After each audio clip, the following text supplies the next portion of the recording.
Hi everyone, today's question is take a pause and if you know the correct answer, please post it in the comments below.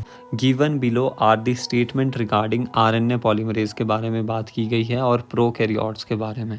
Statement 1 ये है कि prokaryotes में given below are the statements regarding RNA polymerase के बारे में बात की गई है और प्रोकैरियोट्स के बारे में। स्टेटमेंट 1 ये है कि प्रोकैरियोट्स में RNA polymerase is capable of catalyzing the process of elongation during the transcription. Yes, जो देखो एक होता है आपके पास होलो एंजाइम और एक होता है हमारे पास कोर एंजाइम।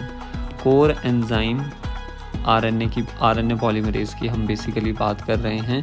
तो आरएनए पॉलीमरेज 5 सब यूनिट का बना होता है, 2 अल्फ़ा, एक बीटा डैश और एक ओमेगा। जब ये सारी यूनिट्स प्रेजेंट होती है ओनली तो उसको कोर एंजाइम कहते हैं। जब इन सब यूनिट के साथ हमारे पास सिग्मा फैक्टर जुड़ जाता है तो उसे होलो एंजाइम कहते हैं। एंड जो आपके पास इलोंगेशन में मेन रोल प्रेजेंट होता है वो बीटा का होता है। फर्स्ट स्टेटमेंट ट्रू है।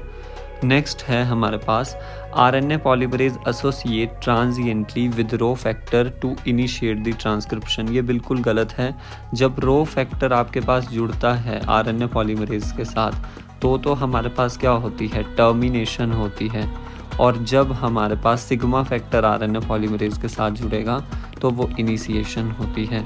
तो statement 1 is true and statement 2 is false. For more such videos and concepts, do like, share and subscribe.